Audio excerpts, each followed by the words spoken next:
اعوذ باللہ من الشیطان الرجیم بسم اللہ الرحمن الرحیم السلام علیکم ورحمۃ اللہ وبرکاتہ۔ خوش آمدید آپ کا صراط مستقیم چینل پر۔ یہ چینل اس لیے بنایا گیا ہے تاکہ علم، ہدایت اور روحانی تربیت ہو سکے۔ یہ مقصد صرف اور صرف ہم سب مسلمانوں کی، ہم سب انسانوں کی رہنمائی ہے تاکہ ہماری زندگیاں بہتر ہوں، صحیح راستے کی طرف ہم متوجہ ہوں۔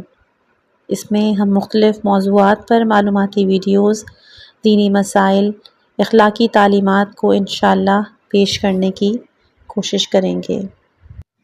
آج جس کتاب کا مطالعہ ہم کر رہے ہیں وہ 250 سالہ انسان جو کہ رہبر معظم سید علی خامنائی نے لکھی ہے، اس کا باب پہلا، پیغمبر اعظم صلی اللہ علیہ وآلہ وسلم۔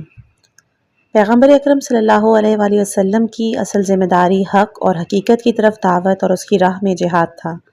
آپ کبھی بھی اپنے زمانے کی اندھیر نگری سے نہیں گھبرائے۔ اس وقت جب آپ مکہ میں تنہا یا صرف چند مسلمانوں کے ساتھ عرب کے متکبر سرداروں اور قریش کے مغرور اور قدرت مند سرداروں کے سامنے کھڑے تھے، بالکل بھی نہیں گھبرائے۔ حق کا پیغام پہنچایا، اس کی بار بار تکرار کی، روشن کیا، تمسخر کو برداشت کیا، سختیوں کو اور تکلیفوں کو اپنی جان پر جھیلا، یہاں تک کہ آپ ایک بڑی تعداد کو مسلمان بنانے میں کامیاب ہو گئے۔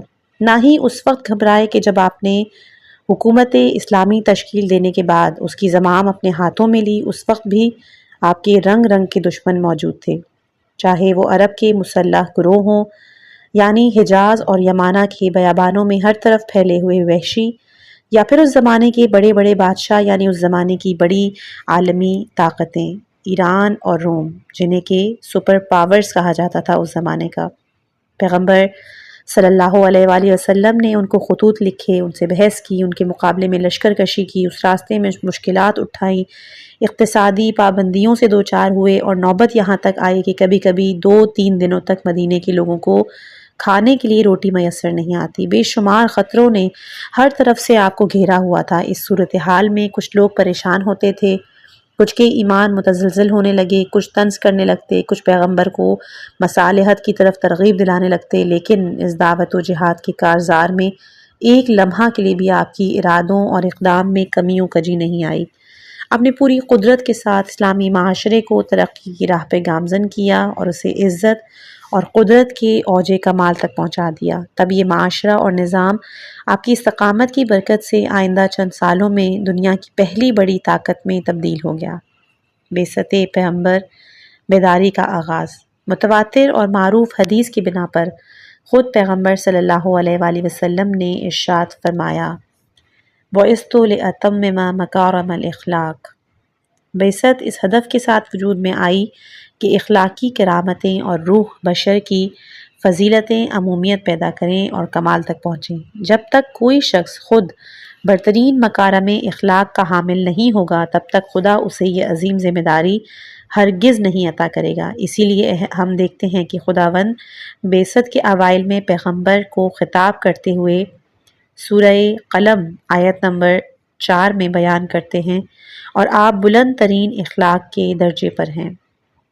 پیغمبر اکرم صلی اللہ علیہ وآلہ وسلم کی اپنی تیاری تاکہ خدا انہیں اپنی وحی کے لیے مناسب خیال کرے، بعثت سے پہلے کے زمانے سے مربوط ہے۔ اسی لیے ہم دیکھتے ہیں کہ بعثت سے پہلے پیغمبر اکرم صلی اللہ علیہ وآلہ وسلم ایام جوانی میں ہی تجارت سے حاصل کی ہوئی کثیر دولت کو خدا کی راہ میں بطور صدقہ دے دیتے، یا ساری دولت کو ضرورت مندوں اور ناچاروں میں تقسیم کر دیتے۔ اس زمانے میں جو پیغمبر صلی اللہ علیہ وآلہ وسلم کے تکامل کا آخری زمانہ تھا، یعنی وحی کے نزول سے بالکل پہلے کا زمانہ، ہم دیکھتے ہیں کہ اس عرصے میں پیغمبر اکرم صلی اللہ علیہ وآلہ وسلم کو کوہ حرا پہ جاتے اور آیات الہی کا مشاہدہ کرتے، آسمان کا، ستاروں کا، زمین اور اس پر بسنے والے مختلف احساسات اور اطوار کے لوگوں کا مشاہدہ کرتے اور ان سب میں آیات الہی دیکھتے۔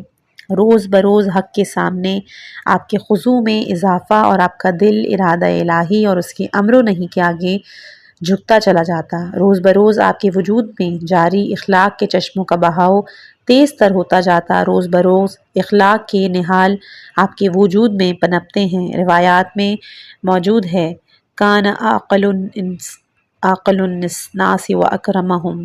آیات الہی کے مشاہدے کے ذریعے پیغمبر اکرم صلی اللہ علیہ وآلہ وسلم بعثت سے پہلے روز بروز قوی و محکم ہوتے گئے، یہاں تک کہ 40 سال کی عمر تک پہنچ گئے۔ 40 سال میں پیغمبر صلی اللہ علیہ وآلہ وسلم کا قلب خاشع ترین، نورانی ترین پیام الہی کو دریافت کرنے کے لیے آمادہ قلب تھا۔ جب پیغمبر اکرم صلی اللہ علیہ وآلہ وسلم روحانیت، معنویت اور نورانیت کی اس بلند چوٹی تک پہنچے تو خدا نے آسمانوں کے اور غیب کے عالم کے دروازے ان کے لیے کھول دیے، ان کی آنکھوں کو معنوی اور غیبی عالموں سے آشنا کیا۔ پیغمبر فرشتوں کو دیکھتے، ان سے بات کرتے، ان کے کلاموں کو سنتے، یہاں تک کہ جبرائیل امین آپ پر نازل ہوئے اور اقرا کے ساتھ بعثت کا آغاز ہو گیا۔ خدا کی اس بے نظیر مخلوق نے، اس انسان کامل نے جو وحی کے نزول سے پہلے ہی کمال کے اس درجے تک پہنچ چکے تھے، بعثت کے آغاز کے ساتھ ہی ایک دشوار گزار جہاد کا آغاز کیا۔ ایسا جہاد جو ہمہ جہت تھا۔ ایک طرف یہ جہاد ان لوگوں کے مقابلے میں تھا جو حقیقت کا کچھ بھی ادراک نہیں رکھتے تھے، دوسری طرف اس کے مقابل اس زمانے کی مکمل تاریک فضا تھی، ایک ایسی فضا جس کے بارے میں امیر المومنین علیہ السلام نہج البلاغہ خطبہ نمبر 2 فتنے انہیں اپنے سموں سے رونتے اور اپنے گھروں سے کچلتے اور اپنے پیروں پر مضبوطی سے کھڑے ہوئے تھے۔ ہر طرف سے فتنے لوگوں کو اپنی گرفت میں لیے ہوئے تھے، مثلا دنیا طلبی، شہوت رانی، ظلم و ستم، اخلاقی رذائل، قدرت مندوں کا بغیر کسی روک ٹوک کے کمزوروں پہ ظلم و ستم، یہ قدرت مندوں کا ضعیفوں پر ظلم و ستم صرف مکہ یا جزیرہ عرب سے مخصوص نہیں تھا، بلکہ اس زمانے کے دوسرے بڑے تمدنی مراکز یعنی شہنشاہیت ایران اور روم بھی اس کا شکار تھے۔ تاریخ کا مطالعہ کیجئے، انسان کی پوری زندگی پر ظلمت چھائی ہوئی تھی۔ بعثت کے ساتھ ہی پیغمبر کی جانب سے ایک ناقابل تصور بلا توقف جدوجہد کا آغاز ہوتا ہے۔ مقابلے میں یہ تمام قدرتیں ہیں۔ اس دوران وحی الہی مسلسل پیغمبر صلی اللہ علیہ وآلہ وسلم کے قلب مقدس پر نازل ہوتی ہیں، بالکل اسی طرح جیسے شفاف پانی زرخیز زمین تک پہنچتا ہے۔ یہ وحی پیغمبر کو قدرت عطا کرتی ہے اور آپ اپنی پوری قوت کو بروئے کار لاتے ہوئے دنیا کو ایک عظیم تبدیلی سے ہمکنار کرنے میں کامیاب ہو جاتے ہیں۔ مکہ کے انہی دشوار گزار ایام میں نبی اکرم صلی اللہ علیہ وآلہ وسلم کے دست مبارک سے امت اسلامی کے اولین ڈھانچے کی داغ بیل ڈالی۔ یہ وہ ستون تھے جن پر امت اسلامی کی عمارت کو کھڑا ہونا تھا۔ سب سے پہلے ایمان لانے والے وہ لوگ جو اتنی دانائی، اتنی شجاعت اور نورانیت رکھتے تھے کہ پیغمبر اکرم صلی اللہ علیہ وآلہ وسلم کے پیغام کو حقیقت سمجھ سکیں اور اسے دل میں اتار لیں۔ سورہ انعام آیت نمبر 125۔ پس خدا جس کو ہدایت دینا چاہتا ہے اس کے سینے کو اسلام کے لیے کشادہ کر دیتا ہے۔ معارف اور دستور الہی کے لیے آمادہ دل اسی زمانے میں پیغمبر صلی اللہ علیہ وآلہ وسلم کے ہاتھوں سے تیار ہوئے۔ ان کی عقلوں نے رشد کیا، ان کے ارادے روز بروز مستحکم ہوتے چلے گئے۔ اس دوران ان قلیل مومنین کو جن کی تعداد میں ہر روز اضافہ ہوتا جا رہا تھا، اتنی مشکلات اور سختیاں پیش آئیں کہ میرے اور آپ کے قابل تصور بھی نہیں۔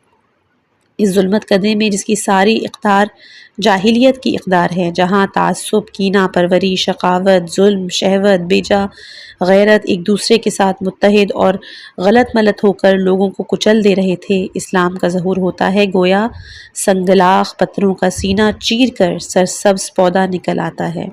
نہج البلاغہ خطبہ نمبر 45 کہ بیابان میں اگنے والے درخت کی لکڑی زیادہ مضبوط اور اس کی آگ زیادہ شعلہ ور ہے۔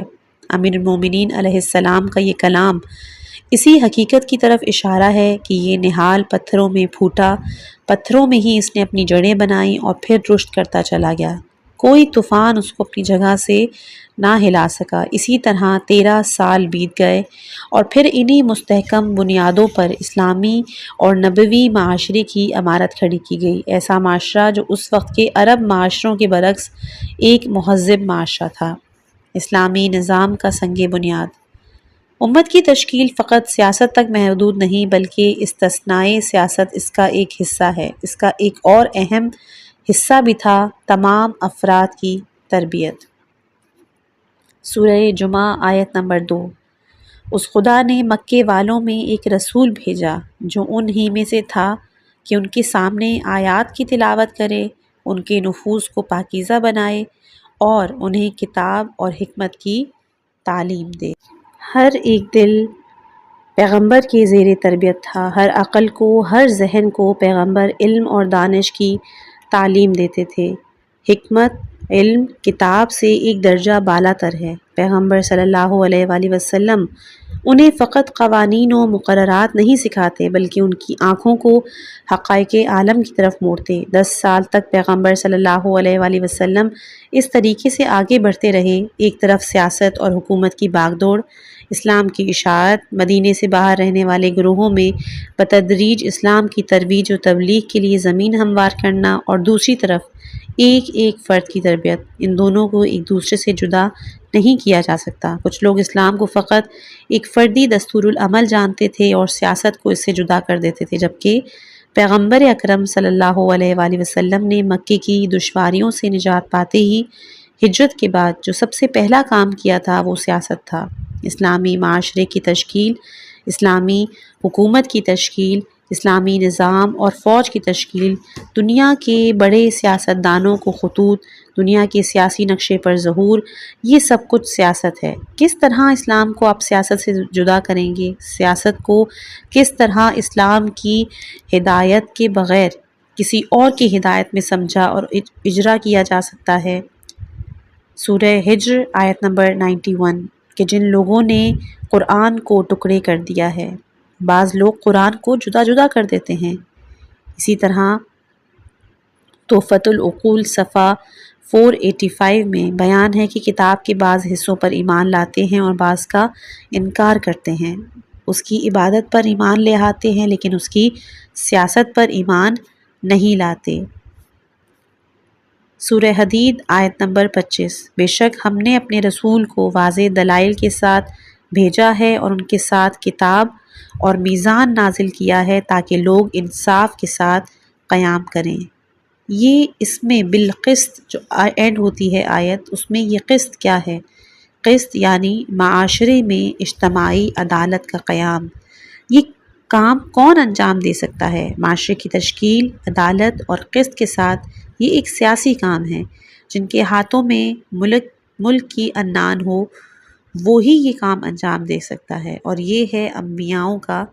صرف ہمارے پیغمبر صلی اللہ علیہ وآلہ وسلم ہی نہیں بلکہ حضرت عیسیٰ، حضرت موسیٰ، حضرت ابراہیم اور باقی تمام انبیاء سیاست اور اسلامی نظام کے قیام کے لیے مبعوث ہوئے تھے۔ پیغمبر اکرم صلی اللہ علیہ وآلہ وسلم کی مدینے میں یہ 10 سالہ حکومت بلا مبالغہ پوری تاریخ بشریت کی درخشاں ترین حکومت تھی۔ تاریخ بشریت کے اس مختصر لیکن کارآمد اور معجزاتی تاثیر رکھنے والے دور کو سمجھنا ضروری ہے۔ مدینے کے 10 سال پیغمبر اکرم صلی اللہ علیہ وآلہ وسلم کی 23 سالہ رسالت کا دوسرا باب ہے۔ مکہ کے 13 سال اس کا پہلا باب جو کہ دوسرے باب کے لیے مقدمے کی حیثیت رکھتا ہے۔ ان 10 سالوں میں پیغمبر اکرم صلی اللہ علیہ وآلہ وسلم نے اسلامی نظام کی داغ بیل ڈالی اور ہر مکان و زمان کے لیے اسلامی حاکمیت کا ایک ایسا کامل نمونہ پیش کیا کہ جس کی کوئی مثال موجود نہیں۔ تمام مسلمانوں کو بلکہ تمام انسانوں کو چاہیے کہ اس نمونے کو مد نظر رکھتے ہوئے اس کی خصوصیات کو سمجھیں اور پھر انہی بنیادوں پر انسانوں اور نظاموں کے بارے میں فیصلہ کریں۔ مدینے کی طرف ہجرت سے پیغمبر اکرم صلی اللہ علیہ وآلہ وسلم کا ہدف یہ تھا کہ سیاسی، اقتصادی اور اجتماعی طور سے فاسد پوری دنیا پہ چھائے ہوئے ظالمانہ اور طاغوتی ماحول کا مقابلہ کریں۔ ہدف فقط کفار سے مقابلہ نہیں بلکہ ہدف عالمگیر تھا۔ پیغمبر اکرم صلی اللہ علیہ وآلہ وسلم کی تحریک اس ہدف کے تحت تھی، اس لیے آپ جہاں بھی زمین ہموار دیکھتے وہاں فکر و عقیدے کے بیج بوتے، اس امید پر کہ اپنے مناسب وقتوں پر یہ بیج پودوں میں تبدیل ہو جائیں گے۔ ہدف یہ تھا کہ آزادی، بیداری، انسان کی سعادت کا پیغام ہر ایک دل تک پہنچے، اور یہ کام ایک مکمل نمونہ پیش کیے بغیر ممکن نہیں تھا۔ اسی لیے پیغمبر صلی اللہ علیہ وآلہ وسلم مدینے تشریف لائے تاکہ اس خاکے کو جسم دے سکیں۔ پیغمبر صلی اللہ علیہ وآلہ وسلم نے یہ نمونہ تمام تاریخ بشریت کے سامنے پیش کر دیا۔ اب دوسرے کس حد تک اس کی پیروی کر سکتے، کس حد تک خود کو اس کے نزدیک کر سکتے، یہ خود ان کی ہمت و صلاحیت پر منحصر ہے۔ پیغمبر کا یہ نظام مختلف خصوصیات کا حامل ہے، لیکن 7 خصوصیات سب سے اہم اور نمایاں ہیں۔ پہلی خصوصیت ایمان اور معنویت۔ نبوی نظام میں ترقی کا حقیقی عامل وہ ایمان ہے جو لوگوں کے دلوں میں جاگزیں ہے، اس کے ہاتھوں پیروں بلکہ پورے وجود کو صحیح سمت میں حرکت دیتا ہے۔ بس پہلی خصلت روح ایمان اور معنویت پھونکنا اور اس کی تقویت ہے، اور لوگوں کو صحیح اعتقاد اور نظریہ عطا کرنا ہے۔ پیغمبر اکرم نے اس کا آغاز مکے سے کیا اور پھر مدینے میں بھرپور قوت کے ساتھ اس کے علم کو سربلند کیا۔ دوسری خصوصیت قسط و عدل ہے۔ کام کی بنیاد عدل ہے اور ہر حال میں ہر صاحب حق کو اس کا حق پہچاننا ہے۔ تیسری خصوصیت علم اور معرفت ہے۔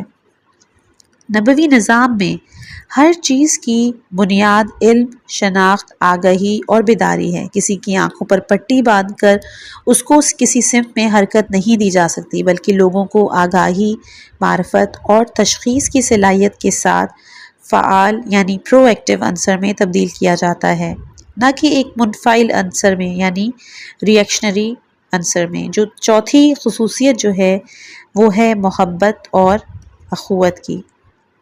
نظام نبوی میں خرافات، ذاتیات، منفعت طلبی کی بنیاد پر ابھرنے والے تمام جھگڑے اور تنازعات بے معنی ہیں، ان سے مقابلہ کیا جاتا ہے۔ ماحول پر محبت، اپنائیت، برادری اور ہمدلی کی فضا کا راج ہوتا ہے۔ پانچویں خصوصیت اخلاق و کردار کی اصلاح، یعنی انسانوں کو تزکیے کے ذریعے اخلاقی مفاسد اور رذائل سے پاک کیا جاتا ہے۔ با اخلاق اور پاک افراد پیدا کیے جاتے ہیں، جیسے کہ سورہ آل عمران آیت نمبر 164 میں بیان ہوا ہے کہ ان کو پاک کرتے ہیں اور ان کی کتاب اور حکمت کی تعلیم دیتے ہیں۔ تزکیہ نظام نبوی کا بنیادی عنصر اور اساس ہے، یعنی پیغمبر اکرم صلی اللہ علیہ وآلہ وسلم نے ایک ایک فرد پر تربیتی کام کیا، فرداً فرداً انسان سازی کی۔ چھٹی خصوصیت اقتدار اور عزت ہے۔ نبوی معاشرہ اور نظام مغلوب طفیلیہ، مقلد اور ادھورا دھر دست طلب دراز کرنے والا نہیں ہے، بلکہ اس کے برعکس عزیز، قدرت مند اور فیصلوں میں مستقل ہے، اپنے فائدے کو پہچانتا ہے اور اس کی راہ میں جد و جہد کرتے ہوئے اپنے کام کو آگے بڑھاتا ہے۔ اور اب ساتویں خصوصیت کام، تحریک اور دائمی ارتقاء اور ترقی ہے۔ نظام نبوی میں توقف و جمود نہیں پایا جاتا، مسلسل تحریک، کام اور ارتقاء اس نظام کا حصہ ہے۔ ایسا نہیں ہوتا کہ کبھی کہا جائے اب کام ختم ہو گیا، اب آرام کرتے ہیں، یہ چیز وجود نہیں رکھتی۔ البتہ یہ کام لذت بخش اور آرام دہ ہے، تھکا دینے والا، رنجیدہ خاطر کرنے والا، افسردگی کے باعث بامشقت کام نہیں، ایسا کام ہے کہ انسان کو نشاط، قدرت اور شوق عطا کرتا ہے۔ پیغمبر اکرم صلی اللہ علیہ وآلہ وسلم مدینہ تشریف لائے تاکہ اس نظام کو قائم کریں اور اس کو کامل کریں، اس کو تاریخ کے لیے ایک ابدی نمونے کے طور پر محفوظ کر دیں، تاکہ قیامت تک جو شخص بھی قدرت اور صلاحیت رکھتا ہو اس نمونے کی پیروی کر کے نظام قائم کر سکے، دلوں میں شوق ایجاد کر سکے تاکہ لوگ ایسے معاشرے کی طرف متوجہ ہوں۔ البتہ اس طرح معاشرے کا قیام کئی ایک انسانی اور اعتقادی بنیادوں کا محتاج ہے۔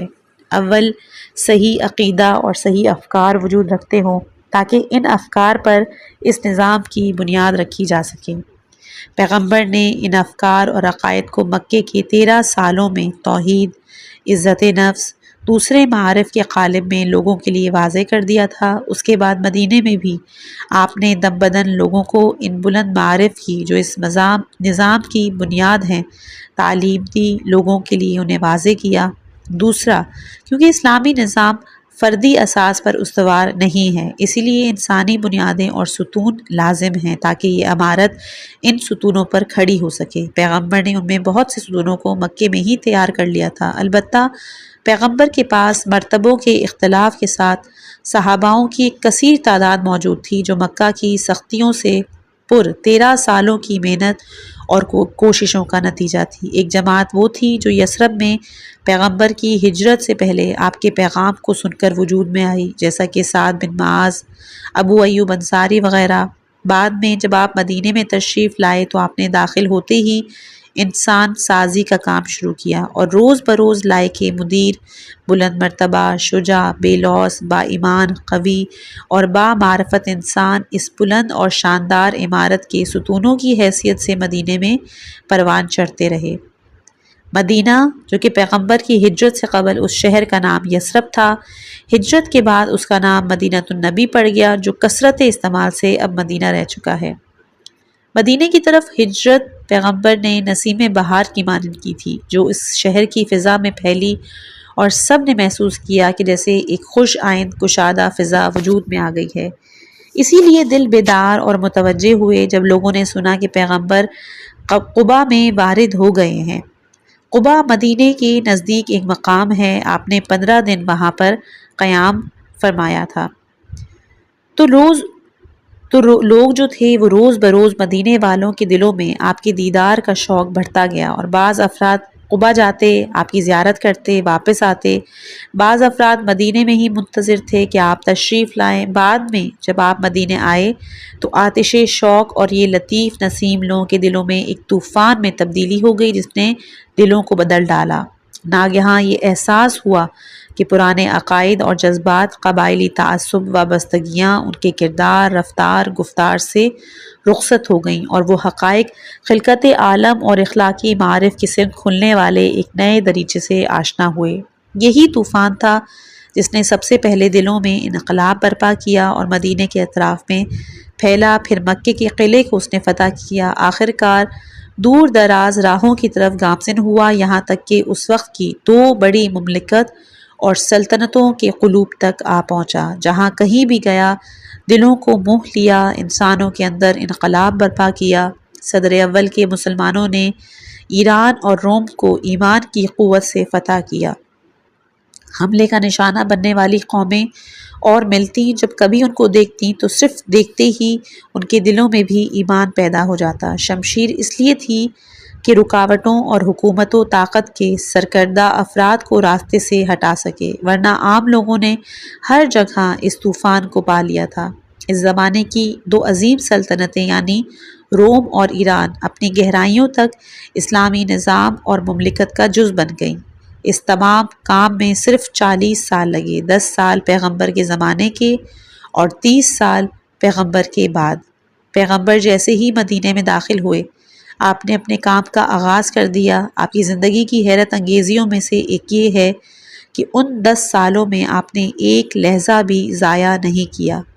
کبھی بھی نہیں دیکھا کہ آپ نور، معنویت کو پھیلانے، ہدایت، تعلیم و تربیت کی ترویج سے ایک لمحے کے لیے بھی رکے ہوں۔ آپ کا جاگنا، آپ کو سونا، مسجد، گھر، میدان جنگ، کوچہ و بازار میں آنا، گھریلو روابط، غرض آپ کا وجود جس جگہ بھی تھا ایک درس تھا۔ عجیب برکت پائی جاتی ہے اس عمر میں، اور اس کی فکر نے ساری تاریخ کو مسخر کیا، اس پر اپنا اثر ڈالا۔ میں نے بارہا کہا کہ ہمارے سارے ایسے مفاہیم جنہوں نے صدیوں بعد انسانوں کی نگاہوں میں تقدس پیدا کیا، جیسے کہ مساوات، برادری، عدالت، عوالمی بالادستی وغیرہ، یہ سب اسی تعلیم کا نتیجہ تھے۔ صرف 10 سالہ حکومتی، سیاسی اور اجتماعی کام انجام دیے تھے۔ کتنی بابرکت عمر تھی۔ روز اول سے ہی آپ نے اپنے موقف کو واضح کر دیا تھا۔ وہ ناقہ کہ جس پر پیغمبر سوار تھے شہر یثرب میں داخل ہوا، لوگ اس کے گرد جمع ہوئے۔ اس زمانے میں مدینہ مختلف محلوں میں بٹا ہوا تھا، ہر محلے کے اپنے بازار، گھر، گلی کوچے ہوا کرتے تھے اور اس کے گرد فصیل ہوا کرتی تھی۔ ہر محلہ ایک قبیلے سے مخصوص ہوتا تھا اور قبیلے کے بڑے افراد وہاں رہا کرتے تھے۔ بعض قبائل اوس سے تعلق رکھتے، بعض خزرج سے، جب پیغمبر صلی اللہ علیہ وآلہ وسلم یثرب میں داخل ہوئے، آپ جس قبیلے کے قلعے کے سامنے پہنچتے تھے اس قبیلے کے لوگ باہر آ کر آپ کے اونٹ کے گرد جمع ہو جاتے۔ یا رسول اللہ، ہمارا گھر، ہماری زندگی، ہماری دولت، ہمارا سکون سب آپ کے اختیار میں ہے۔ رسول اللہ جواب میں کہتے، اس اونٹ کا راستہ چھوڑ دو، یہ کسی کے حکم پر چل رہا ہے، اس کا راستہ نہ روکو۔ وہ لوگ اونٹ کے سامنے سے ہٹ جاتے، اونٹ چلتا چلتا دوسرے محلے تک پہنچتا، پھر اسی طرح محلے کے اشراف، صاحب شخصیت افراد، پیر و جوان سب آپ کے ناکے کو گھیرتے، یا رسول اللہ یہاں اتریے، یہ آپ کا گھر ہے، جو کچھ آپ چاہیں گے آپ کی خدمت میں پیش کر دیں گے، ہم سب کے سب دل و جان سے آپ کی خدمت کے لیے حاضر ہیں۔ پیغمبر ان سے بھی یہی کہتے کہ میرے اونٹ کا راستہ مت روکو۔ اسی طرح آپ کا اونٹ محلوں گزرتا ہوا بنی نجار کے محلے تک پہنچا۔ آپ کی والدہ کا تعلق اسی گھرانے سے تھا۔ بنی نجار کے افراد پیغمبر کے ماموں حساب کیے جاتے تھے، اسی لیے اس قافلے کے لوگوں نے عرض کیا، یا رسول اللہ، ہم آپ کے رشتہ دار ہیں، ہماری ہستی آپ کے اختیار میں ہے، ہمارے گھر میں قیام فرمائیے۔ تو رسول اللہ نے جواب دیا کہ نہیں، اس اونٹ کا راستہ چھوڑ دو، یہ معمور ہے۔ اونٹ وہاں سے بھی آگے بڑھ گیا۔ اونٹ مدینے کے سب لوگ دیکھنے لگے کہ یہ کس کا گھر ہے۔ یہ گھر ابو ایوب انصاری کا تھا، مدینے کے غریب ترین افراد میں سے ایک۔ خود ابو ایوب انصاری اور ان کے غریب گھر والے آئے اور پیغمبر صلی اللہ علیہ وآلہ وسلم کا سامان اٹھا کر اپنے گھر کے اندر لے گئے۔ پیغمبر بھی مہمان کی حیثیت سے ان کے گھر میں داخل ہو گئے اور قبیلے کے اشراف، صاحب نفوذ اور صاحب حیثیت افراد کو رد کر دیا، یعنی اپنے اجتماعی موقف کو واضح کر دیا کہ یہ شخص دولت، قبیلے کی حیثیت، فلاں قبیلے کی ریاست، قوم اور قرابت داری، منہ زور افراد، اس طرح کے دوسرے افراد سے نہ تو وابستہ ہے اور نہ کبھی ہوگا۔ پیغمبر نے اسی وقت پہلے ہی لمحے واضح کر دیا کہ معاشرتی رفتار میں وہ کس گروہ اور جماعت کی طرف دار ہوں گے اور ان کا وجود کن لوگوں کے لیے زیادہ نفع بخش ہوگا۔ سب پیغمبر کے وجود سے، ان کی تعلیمات سے نفع اٹھاتے، لیکن طبعی طور پر جو جتنا زیادہ محروم تھا وہ اتنا زیادہ بہرہ مند ہوتا، کیونکہ ضروری تھا کہ اس کی محرومیت کا ازالہ ہو۔ جناب ابو ایوب انصاری کے گھر کے سامنے ایک خالی زمین تھی۔ رسول نے فرمایا، یہ کس کی زمین ہے؟ کہا کہ 2 یتیم بچوں کی زمین۔ آپ نے اپنے جیب سے پیسے ادا کر کے وہ زمین خرید لی۔ اس کے بعد کہا کہ اس زمین پر ہم مسجد بنائیں گے، یعنی ایک سیاسی، عبادی، اجتماعی اور حکومتی مرکز، یعنی لوگوں کے جمع ہونے کا مرکز۔ ایک مرکزی جگہ لازم تھی، اسی لیے مسجد کی تعمیر شروع ہوئی۔ مسجد کی زمین کسی سے طلب نہیں کی، کسی سے زمین بخشنے کی درخواست نہیں کی، بلکہ زمین کو اپنے پیسوں سے خریدا۔ یہ دونوں بچے یتیم تھے، ان کا کوئی مدافع نہیں تھا، لیکن پیغمبر نے ایک باپ کی طرح ان کے حق کا دفاع کیا اور اس کی مکمل رعایت کی۔ جب مسجد بننا شروع ہوئی تو پیغمبر پہل کرنے والوں میں سے ایک تھے۔ آپ نے بنفس نفیس بیلچہ ہاتھ میں لے کر مسجد کے لیے کھدائی شروع کی، صرف نمائشی طور پر نہیں بلکہ واقعی زحمت سے کام شروع کیا۔ اس طرح سے کام کیا کہ جو لوگ بیٹھے ہوئے تھے وہ کہنے لگے کہ ہم بیٹھے رہیں اور پیغمبر اس طرح سے کام کریں، ہمیں بھی کام میں شریک ہونا چاہیے۔ وہ بھی کام میں شریک ہو گئے اور تھوڑی ہی عرصے میں مسجد تعمیر ہو گئی۔ پیغمبر نے، اس عظیم اور قدرت مند رہبر نے اپنے اس عمل سے واضح کیا کہ وہ اپنے لیے کسی بھی اختصاصی حق کے قائل نہیں ہیں۔ اگر مقرر ہے کہ کچھ کام انجام پائے تو اس میں ان کا بھی حصہ ہونا چاہیے۔ اس کے بعد اس نظام کے اصول وضع کیے۔ جب انسان دیکھتا ہے کہ یہ نظام کس طرح قدم بقدم آگے بڑھا ہے، اس کے ہر قدم میں حکمت اور تدبیر دکھائی دیتی ہے، تو وہ سمجھ جاتا ہے کہ اس کے پیچھے قوی اور محکم عزم و ارادہ، فکر و اندیشہ اور دقیق حساب کتاب موجود ہے، جو بظاہر وحی الہی کے علاوہ ممکن نہیں ہے۔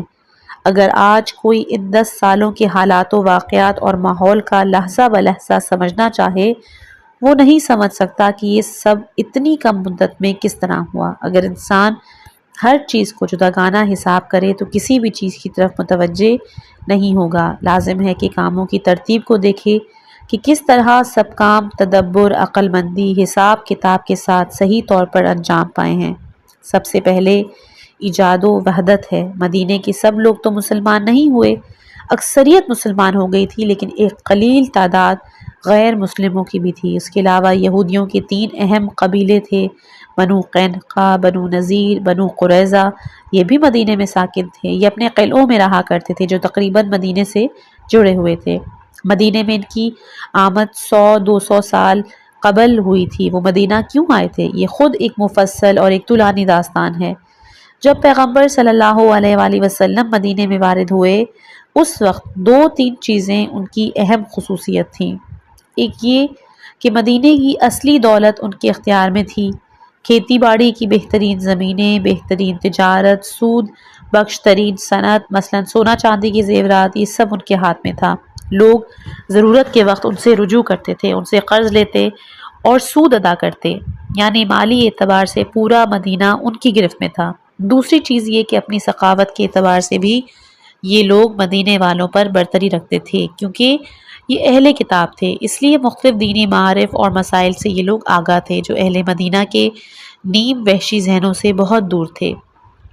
اسی لیے یہ لوگ مدینے والوں پر فکری تسلط رکھتے تھے۔ اگر آج کی زبان میں گفتگو کریں تو یہودی مدینے میں روشن فکر طبقہ محسوب ہوتے تھے اور وہاں کے لوگوں کو احمق جانتے تھے، ان کی تحقیر کرتے، ان کا مذاق اڑاتے۔ البتہ جب ضرورت ہوتی اور ان کو کوئی خطرہ درپیش ہوتا تو چھوٹے بھی بن جاتے، لیکن طبعی طور پر یہ برتری کے حامل تھے۔ انہی لوگوں کی تیسری خصوصیت یہ تھی کہ دور دراز علاقوں سے ارتباط رکھتے، یعنی صرف مدینے کی فضا میں محدود نہیں تھے۔ یہودی مدینے کی ایک حقیقت تھے، پیغمبر ان کو نظر انداز نہیں کر سکتے تھے۔ پیغمبر نے ایک عمومی پیمان باندھا جب آپ مدینے میں داخل ہوئے، تب بغیر اس کے کہ کوئی قرارداد ہوئی یا لوگوں سے کوئی چیز طلب کی ہو یا لوگوں نے آپس میں اس موضوع پر گفتگو کی ہو، مدینے والوں پر یہ بات روشن تھی کہ اب اس مملکت کا سربراہ اور رہبر کون ہے، یعنی نبوی عظمت اور شخصیت نے طبعی طور پر سب کو اپنے سامنے جھکنے پر مجبور کر دیا تھا۔ معلوم ہو گیا کہ وہ رہبر ہے اور سب پر ان کی پیروی اور اطاعت لازم ہے۔ پیغمبر نے عہد نامہ لکھا جسے سب نے قبول کیا۔ یہ عہد نامہ باہمی تعاون اور اجتماعی میل جول، معاملات، تنازع، دیت اور مخالفین یعنی یہودی اور غیر مسلمین کے ساتھ پیغمبر کے روابط پر مشتمل تھا۔ یہ سب کچھ لکھا گیا اور محفوظ ہوا، کافی مفصل ہے، شاید تاریخ کی قدیم کتابوں کے جو حجم میں کافی بڑی ہوا کرتی ہیں 2-3 صفحات پر پھیلا ہوا ہے۔ دوسرا اہم قدم اخوت پیدا کرنا۔ امیرانہ عزت، خرافات کی بنیاد پر تعصب، قبیلے پر غرور اور فخر و مباحات اس متعصب اور جاہل عرب معاشرے کے اہم ترین امراض تھے۔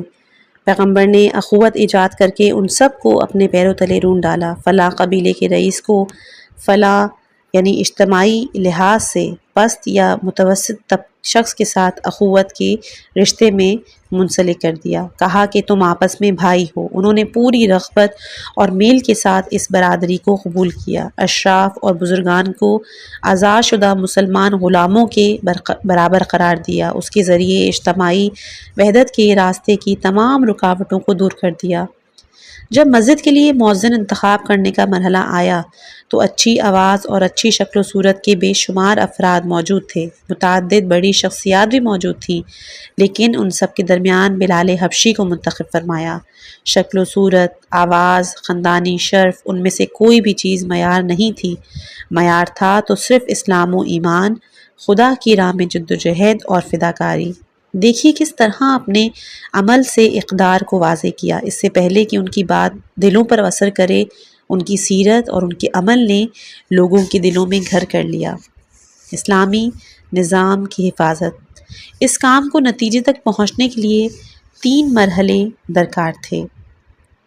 پہلا مرحلہ اس نظام کی بنیاد ڈالنے کا تھا جو درج بالا چیزوں کے ذریعے انجام پایا ہے۔ دوسرا مرحلہ اس نظام کی حفاظت کا تھا، ایک زندہ موجود جو رشد اور نمو کی طرف گامزن ہو، اس طرح کہ اگر اہل قدرت اسے پہچان لیں تو اس کے وجود سے خطرہ محسوس کریں۔ لازمی طور پر دشمن رکھتا ہے۔ اگر پیغمبر صلی اللہ علیہ وآلہ وسلم دشمنوں کے مقابلے میں ہوشیاری کے ساتھ اس نظام کی حفاظت نہ کر سکیں تو یہ نظام مٹ جائے گا اور ساری زحمتیں ضائع ہو جائیں گی۔ تیسرا مرحلہ ہے اس بنیاد پر عمارت کی تعریف۔ تعمیر صرف بنیادی کام نہیں ہے بلکہ وہ تو پہلا قدم ہے۔ ان تینوں کاموں کو ایک ساتھ پایۂ تکمیل تک پہنچانا ہے۔ اسلامی نظام کی بنیاد ڈالنا پہلا قدم ہے، لیکن ہم دیکھتے ہیں کہ اس مرحلے کے دوران بھی دشمنوں کی طرف توجہ رہی۔ اس کے بعد بھی نظام کی حفاظت کے لیے دشمنوں پر کڑی نظر رکھی گئی۔ اس بنیاد کے رکھنے میں بھی لوگوں کی شخصیت اور معاشرے کی صورتحال کی طرف توجہ دی گئی، اور بعد میں بھی یہ توجہ برقرار رہی۔ پیغمبر صلی اللہ علیہ وآلہ وسلم پر واضح ہے کہ اس نومولود معاشرے کے 5 دشمن ہیں جو اس کی زندگی کے لیے خطرہ ہیں۔ ایک چھوٹا اور کم اہمیت دشمن ہے، لیکن اس کے باوجود اس کی طرف سے غافل نہیں ہوا جا سکتا، کیونکہ ممکن ہے کسی وقت وہ بڑا خطرہ بن جائے۔ وہ دشمن کون ہے؟ وہ مدینے کے مضافات میں بسنے والے نیم وحشی قبائل۔ مدینے سے چند فرسخ کے فاصلے پر نیم وحشی قبائل آباد تھے، جن کی ساری زندگی خون، جنگ، غارت گری، لوٹ مار سے عبارت ہے۔ اگر پیغمبر صلی اللہ علیہ وآلہ وسلم چاہتے ہیں کہ مدینے میں ایک سالم اور پرامن معاشرہ وجود میں لائیں تو اس کے لیے ان کا حساب کتاب بہت ضروری ہے۔ پیغمبر نے اس کا حل یہ نکالا کہ ان میں سے جن کے اندر ہدایت اور اصلاح کا امکان تھا ان کے ساتھ معاملے کیے۔ پہلے یہ نہیں کہا کہ ضروری ہے کہ تم مسلمان ہو جاؤ، بلکہ انہی کافروں اور مشرکوں کے ساتھ معاہدے کیے تاکہ یہ نقصان نہ پہنچائیں۔ پیغمبر نے اپنے عہد و پیمان پر سختی کے ساتھ پابند رہے۔ اس مطلب کو آگے عرض کیا جائے گا۔ اس میں جو شریر اور غیر قابل اعتماد تھے، پیغمبر نے خود ان کا مقابلہ کیا۔ یہ جو آپ مختلف سریہ غزوے کے مقابلے میں استعمال ہوتا ہے، یعنی ایسی جنگ کہ جس میں پیغمبر شخصی طور پر جنگ میں موجود نہ ہوں۔ ان کے بارے میں جب آپ سنتے ہیں کہ پیغمبر صلی اللہ علیہ وآلہ وسلم نے 50 لوگوں کو فلاں قبیلے سے مقابلے کے لیے بھیجا، 20 لوگوں کو فلاں قبیلے سے، یہ سب انہی وحشی قبائل کے روابط سے مربوط ہیں۔ ان لوگوں کی طبیعت میں اصلاح اور ہدایت نہیں تھی، ان کی سرشت میں خون ریزی شامل تھی، اور وہ صرف طاقت کی زبان سمجھتے تھے۔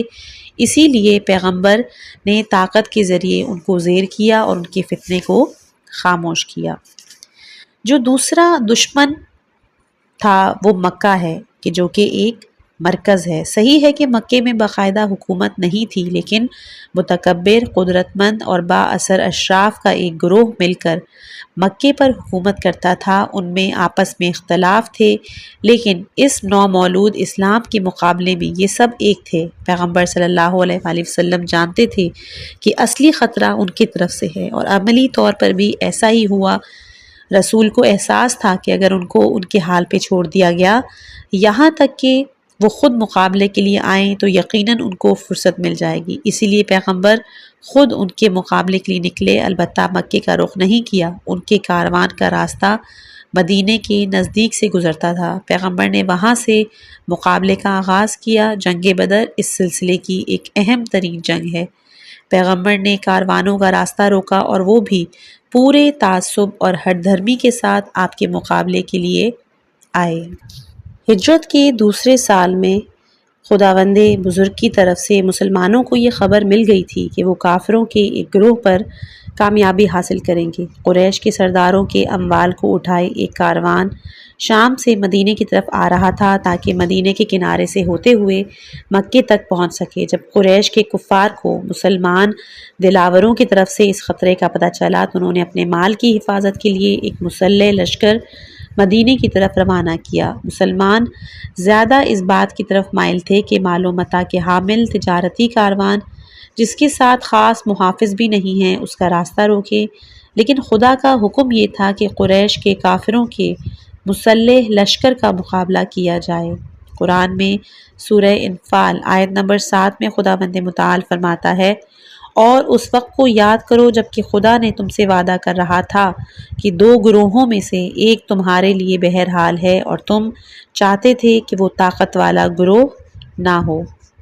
مسلمان جانتے تھے کہ اس مارکے میں کامیاب ہوں گے، لیکن یہ نہیں جانتے تھے کہ یہ کامیابی قریش کے مسلح لشکر کے مقابلے میں ہے یا شام سے پلٹنے والے ان غلاموں اور کاروان کے مامورین پر، لیکن پیغمبر نے ان کے راستے کو موڑ دیا اور ان کو قریش کے لشکر کے مقابلے لے آئے اور کاروان چلا گیا۔ بدر نامی مقام پر مسلمانوں کا کفار سے مقابلہ ہوا۔ کیا وجہ تھی کہ خدا نے اہل کاروان سے لڑنے کے بجائے مسلمانوں کی راہ کو مسلح لشکر کی طرف موڑا؟ اس کی علت یہ تھی کہ مسلمان صرف قریب کو دیکھ رہے تھے جبکہ مشیت الہی ایک بلند ہدف کے تعاقب میں تھی۔ سورہ انفال آیت نمبر 7۔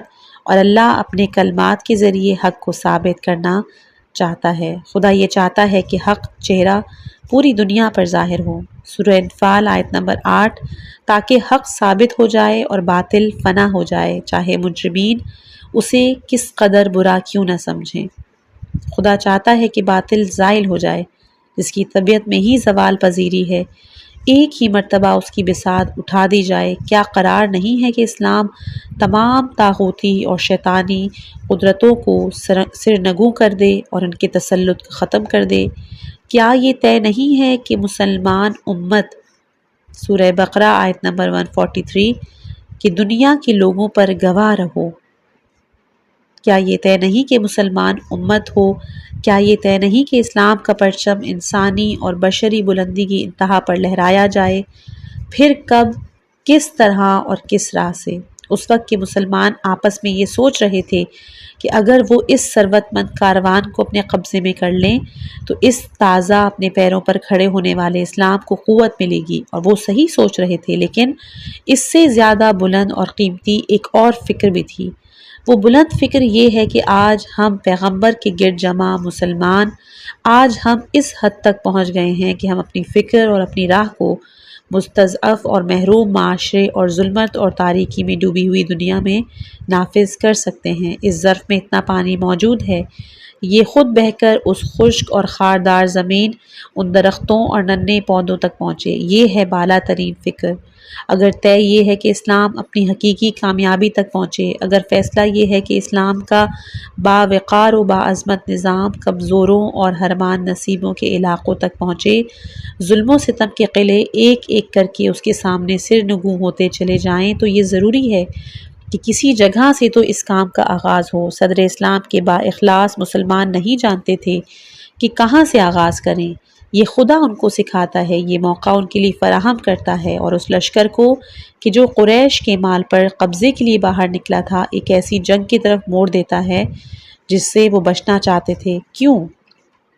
تاکہ اس ناخواستہ جنگ میں جنگی ساز و سامان کی کمی، لیکن قاطع ایمان کے ساتھ مسلمان صرف ایک دن میں دشمن کو پیچھے دھکیل دیں اور اسلام کی پیش رفت اور اس کے نفوذ کی راہیں کھل جائیں، حق کی حاکمیت کا رستہ کھل کر واضح ہو جائے اور دشمن سمجھ جائے کہ اسلام مذاق نہیں ہے۔ اے مسلمانوں، ہم نے تمہارے نہ چاہتے ہوئے تمہیں دشمن کے کثیر لشکر کے سامنے کھڑا کر دیا تاکہ اپنے ہاتھوں کی ضرب کا مزہ انہیں چکھاؤ اور قدرت الہی کا نمونہ ان کے سامنے لاؤ۔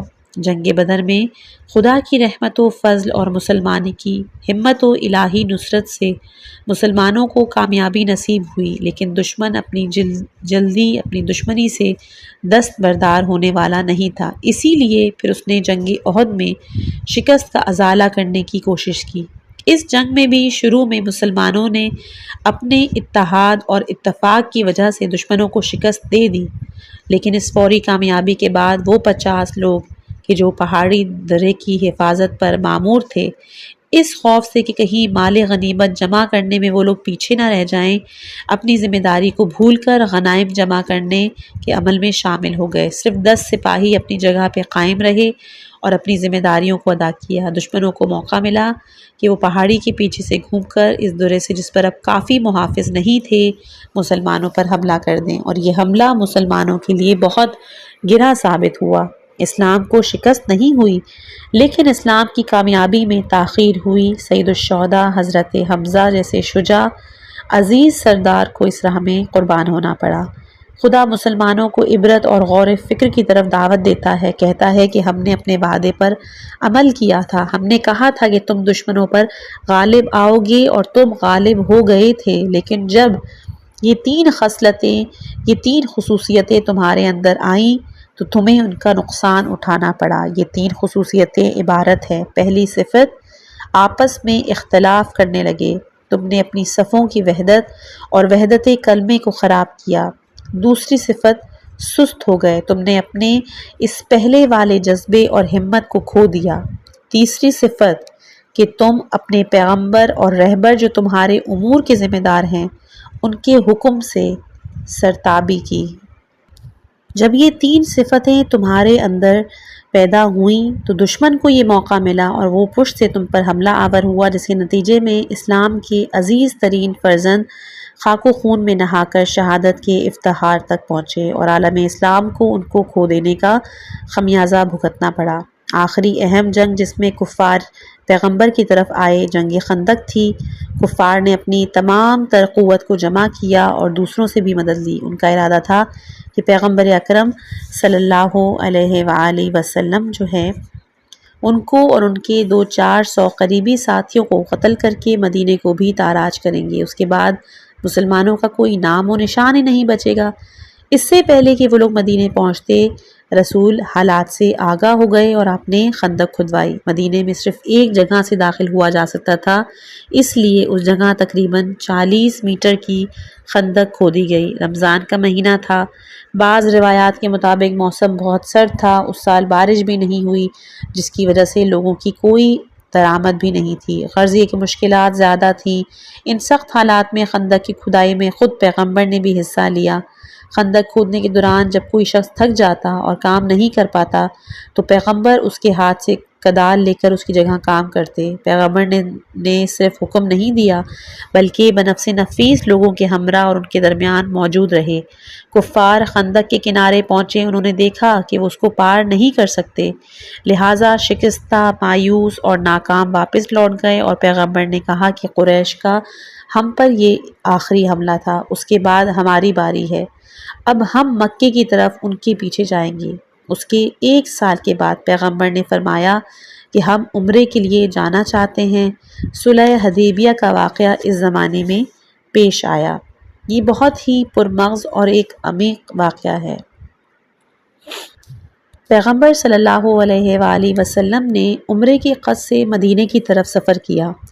کفار نے دیکھا کہ ماہ حرام میں کہ جو جنگ کا مہینہ نہیں ہے اور وہ بھی اس کا احترام کرتے تھے، پیغمبر مکے کی طرف آ رہے ہیں، کیا کریں؟ ان کا راستہ کھلا چھوڑیں، آنے دیں۔ اس کامیابی کے بعد وہ کس طرح پیغمبر کا مقابلہ کر پائیں گے؟ کیا ماہ حرام میں ان کے ساتھ جنگ کریں؟ کس طرح جنگ کریں؟ آخر کار انہوں نے فیصلہ کیا کہ وہ پیغمبر کو مکے نہیں آنے دیں گے اور اگر موقع ملا تو ان کا قتل عام کر دیں گے۔ پیغمبر نے اپنی عالی ترین تدبیر کے ساتھ ایسا کام کیا کہ ان کو قرارداد کرنا پڑی تاکہ پیغمبر واپس چلے جائیں، لیکن اگلے سال آئیں اور عمرہ بجا لائیں۔ اس کے ساتھ پورے علاقے میں تبلیغ کا راستہ بھی پیغمبر صلی اللہ علیہ وآلہ وسلم کے لیے کھل گیا۔ اس کو صلح سے تعبیر کیا جاتا ہے، مگر خداوند متعال قرآن میں اس کو فتح مبین کے نام سے یاد کرتا ہے۔ سورہ فتح آیت نمبر 1، اِنَّا فَتَحْنَا لَكَ فَتْحًا مُبِینًا، کہ ہم نے آپ کو فتح مبین عطا کی، ہم نے تمہارے لیے مبین فتح کھول دی۔ اگر کوئی تاریخ کی صحیح اور محکم منابع کی طرف رجوع کرے تو دیکھے گا کہ حدیبیہ کا ماجرا کس قدر عجیب ہے۔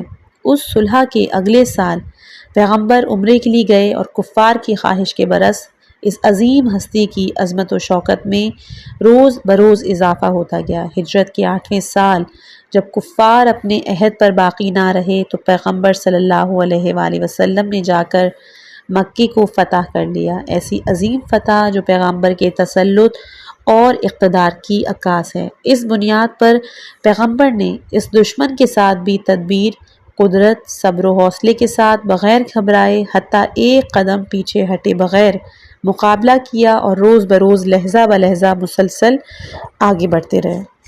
اب ہم بات کرتے ہیں اس تیسرے دشمن کی جو کہ یہودی تھے، یعنی وہ غیر قابل بھروسہ اجنبی جنہوں نے وقتی طور پر پیغمبر کے ساتھ مدینے میں زندگی گزارنا قبول کر لیا، لیکن پیغمبر کو تکلیف دینے، اسلامی معاشرے اور حکومت کے لیے مشکلات پیدا کرنے سے کبھی ہاتھ نہیں اٹھایا۔ سورہ بقرہ کا اچھا خاصا حصہ اور بعض دوسری صورتیں پیغمبر کے یہودیوں کے ساتھ معاملات اور ان کے ساتھ ثقافتی جنگ سے مربوط ہیں۔ جیسا کہ ہم نے کہا کہ یہ اہل ثقافت تھے، اس لیے آگاہی رکھتے تھے کہ ضعیف الاعتقاد لوگوں کے ذہنوں پر بہت زیادہ اثر ڈالتے تھے۔ یہ سازشیں کرتے، لوگوں کو نا امید کرتے، ایک دوسرے کی جان کا دشمن بنا دیتے۔ پیغمبر کے مضبوط، ترقی یافتہ اور منظم دشمن تھے۔ جہاں تک ہو سکا پیغمبر نے ان کے ساتھ صبر و تحمل سے کام لیا، لیکن جب دیکھا کہ یہ باز آنے والے نہیں تو ان کو سزا دی۔ پیغمبر بلا وجہ بغیر کسی مقدمے کے ان کی طرف نہیں گئے تھے، بلکہ ان تینوں قبیلوں میں سے ہر ایک نے ایسا عمل انجام دیا جس کی بنیاد پر رسول نے ان کو سزا دی۔ سب سے پہلے بنی قینقاع نے، جنہوں نے پیغمبر کے ساتھ خیانت کی۔ پیغمبر صلی اللہ علیہ وآلہ وسلم نے ان سے کہا کہ مدینے سے چلے جائیں، ان کو اس جگہ سے باہر کر دیا اور ان کے سارے وسائل مسلمانوں کے قبضے میں آ گئے تھے۔ دوسرا قبیلہ بنی نذیر تھا، انہوں نے بھی خیانت کی اور ان کی خیانت کی داستان مہم ہے، لہٰذا پیغمبر نے ان کو حکم دیا وہ اپنا کچھ ساز و سامان اپنے ہمراہ لے کر مدینے کو ترک کر دیں، اور وہ مجبور ہو گئے اور انہیں مدینہ چھوڑنا پڑا۔ تیسرا قبیلہ بنی قریظہ کا قبیلہ تھا۔ بنی قریظہ کو پیغمبر نے امان دی اور اجازت دی کہ وہ مدینے میں باقی رہیں۔ پیغمبر نے ان کے ساتھ پیمان باندھا کہ وہ جنگ خندق میں اپنے علاقوں کی طرف سے دشمن کو مدینے میں نہیں آنے دیں گے، لیکن انہوں نے دھوکہ دیا اور دشمن کے ساتھ یہ معاہدہ کیا کہ وہ اس کے ساتھ مل کر پیغمبر پر حملہ کریں گے، یعنی نہ صرف یہ کہ پیغمبر کے ساتھ کیے پیمان کو یہ پابند نہیں رہے، بلکہ دشمن کے ساتھ معاہدہ بھی کیا اور ان کے علاقے سے دشمن مدینے میں داخل ہوگا اور وہ دونوں مل کر پشت سے پیغمبر پر حملہ کریں گے۔ مدینے میں داخلے کے دو راستے تھے، ایک وہ جگہ جہاں پہ خندق کھودی گئی تھی اور دوسرا راستہ بنی قریظہ کے علاقوں سے مدینے میں داخل ہوتا تھا، جہاں سے دشمن کو داخل ہونے سے روکنا ان کی ذمہ داری تھی۔ اس جگہ کے بارے میں انہوں نے دشمن سے یہ ساز باز کر لی۔ پیغمبر صلی اللہ علیہ وآلہ وسلم اس سازش سے باخبر ہو گئے۔ مدینے کا محاصرہ تقریباً 1 مہینے تک چلا۔ اس مہینے کے وسط میں انہوں نے یہ خیانت کی۔ پیغمبر کو خبر ہو گئی کہ انہوں نے یہ ارادہ کیا ہے۔ پیغمبر نے نہایت ہی عقل مندی کے ساتھ ایسی تدبیر کی کہ ان کا اور قریش کا رابطہ خراب ہو گیا، اور جس کا سارا ماجرا تاریخ میں نقل ہوا ہے۔ پیغمبر نے ایسا حربہ استعمال کیا کہ ان کا اور قریش کا ایک دوسرے پر سے اعتماد ختم۔ یہاں پر پیغمبر کی ایک بہت ہی خوبصورت جنگی اور سیاسی تدبیر نظر آتی ہے کہ پیغمبر نے وقتی طور پر انہیں روک دیا کہ وہ کوئی نقصان نہ پہنچائیں۔ بعد میں جب قریش اور ان کے ہم پیمان شکست کھا کر خندق سے ہٹ گئے اور مکے واپس چلے گئے تو پیغمبر مدینے لوٹ آئے، اور جس دن پیغمبر واپس آئے اسی دن انہوں نے نماز ظہر ادا کی اور کہا کہ نماز عصر بنی قریظہ کے قلعوں کے سامنے پڑھیں گے، کوچ کرو کہ ہم وہاں چلیں، یعنی 1 رات کی بھی تاخیر نہیں کی۔ پھر پیغمبر نے ان قلعوں کا محاصرہ کر لیا اور 25 دن تک یہ محاصرہ اور لڑائی چلی، جس کے بعد پیغمبر نے ان کے وہ تمام مرد جو جنگ کی صلاحیت رکھتے تھے ان کو موت کی سزا دی، کیونکہ ان کی خیانت بہت بڑی خیانت تھی اور وہ اصلاح کے قابل نہیں تھے، لہٰذا پیغمبر صلی اللہ علیہ وآلہ وسلم ان کے ساتھ اس طرح پیش آئے۔ پیغمبر صلی اللہ علیہ وآلہ وسلم نے یہودیوں کی دشمنیوں کو بنی قریظہ کے واقعے میں، اس سے پہلے بنی نذیر اور بنی قینقاع کے ساتھ، اس کے بعد خیبر کی یہودیوں کے سلسلے میں اپنی تدبیر، قدرت، بغیر کسی تاخیر کے اور اعلیٰ انسانی اخلاق کے ساتھ مسلمانوں سے دور کر دیا۔ ان میں سے کسی بھی واقعے میں رسول صلی اللہ علیہ وآلہ وسلم نے اپنے عہد کو نہیں توڑا۔ اسلام کے دشمن بھی اس بات کو قبول کرتے ہیں کہ پیغمبر نے اپنے ان میں سے کسی بھی واقعے میں عہد شکنی نہیں کی، بلکہ یہودی اپنے عہد پر باقی نہیں رہتے تھے۔ اب جو چوتھا دشمن ہے وہ تھا منافق۔ یہ مسلمانوں کے درمیان زندگی گزار رہے تھے اور ان کے ساتھ ملے جلے تھے۔ یہ وہ لوگ تھے کہ جو زبان سے ایمان لے آئے لیکن ان کے باطن ایمان سے خالی تھے، پست، اہل اناد، تنگ نظر، دشمن کا ساتھ دینے پر آمادہ لیکن غیر منظم۔ ان میں اور یہودیوں میں یہی فرق تھا۔ پیغمبر منظم دشمن سے جو حملہ کرنے اور نقصان پہنچانے کے لیے تیار بیٹھا ہوتا تھا، اس طریقے سے پیش آتا جس طرح آپ یہودیوں کے ساتھ پیش آئے اور ان کو امان نہیں دیتے۔ لیکن ایسا دشمن جو غیر منظم ہو، شخصی طور پر دشمنی، خباثت اور ہر دھرمی رکھتا ہو، ایمان سے عاری ہو، پیغمبر اس کو تحمل کرتے۔ عبداللہ ابن ابی پیغمبر کے سخت ترین دشمنوں میں سے ایک تھا۔ یہ شخص تقریباً پیغمبر صلی اللہ علیہ وآلہ وسلم کی زندگی کے آخری سال تک زندہ رہا، لیکن پیغمبر نے کبھی بھی اس کے ساتھ برا سلوک نہیں کیا، باوجود اس کے کہ سب جانتے تھے کہ وہ منافق ہے۔ پیغمبر نے اس کے ساتھ میل جول رکھا، اس کے ساتھ دوسرے مسلمانوں جیسا سلوک کیا، اس کی جان و آبرو کی محافظت کی۔ اس کے باوجود یہ منافقین بدکاریاں اور خباثتیں کرتے رہے۔ پیغمبر گرامی نے اس کو امان دی۔ سورہ بقرہ میں ایک حصہ ان منافقین سے بھی مربوط ہے، لیکن جب منافقین کے ایک گروہ نے منظم کارروائی شروع کی تو پھر پیغمبر نے بھی ان کو آزاد نہیں چھوڑا۔ مسجد زرار کے واقعے میں انہوں نے ایک مرکز بنایا جو نظام اسلام کا حصہ نہیں تھا۔ ان منافقین نے رومیوں مثلاً ابو عامر راہب جیسے لوگوں سے رابطہ قائم کیا اور روم کی جانب سے پیغمبر کے خلاف لشکر کشی کے لیے راہیں ہموار کی۔ یہاں پیغمبر ان کے پیچھے گئے، جو مسجد انہوں نے بنائی تھی اس کو توڑ ڈالا۔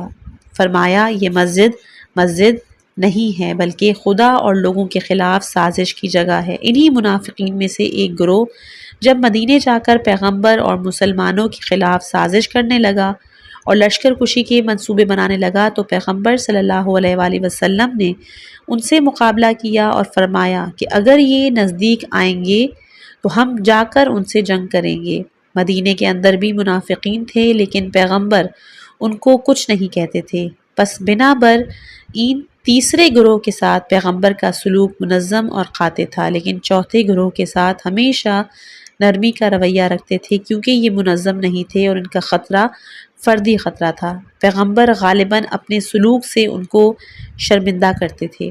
پانچواں دشمن وہ دشمن تھا جو ہر ایک مسلمان اور مومن کے اندر موجود تھا۔ سب سے زیادہ خطرناک دشمن، یہ دشمن ہمارے اندر بھی موجود ہے، نفسانی خواہشات، خود خواہی، انحراف، گمراہی کی طرف رجحان، وہ لغزشیں جن کے مقدمات خود انسان فراہم کرتا ہے۔ پیغمبر نے اس دشمن کا بھی سختی سے مقابلہ کیا، البتہ اس دشمن کا مقابلہ شمشیر سے نہیں بلکہ اس کا مقابلہ تربیت و تزکیہ و تعلیم و آگہی سے کیا۔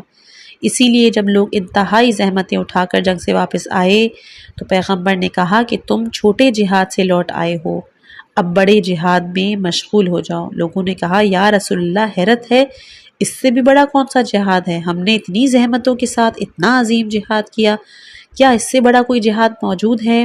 فرمایا ہاں، اپنے نفس کے ساتھ جہاد۔ قرآن کہتا ہے الذین فی قلوبہم مرض، اور جن کے دلوں میں مرض ہے۔ یہ منافقین نہیں ہیں بلکہ منافقین کا ایک گروہ ہے۔ الذین فی قلوبہم مرض ایک حصہ ہے، لیکن ہر کوئی جو الذین فی قلوبہم مرض کا مصداق ہے یعنی دل میں بیماری رکھتا ہے، وہ منافقین کا جز نہیں ہو سکتا۔ ہو سکتا ہے مومن ہو لیکن اس کے دل میں مرض ہے۔ مرض یعنی شخصیت کا ضعف، اخلاقی ضعف، ہوا و حرص، خودخواہی کی مختلف اقسام۔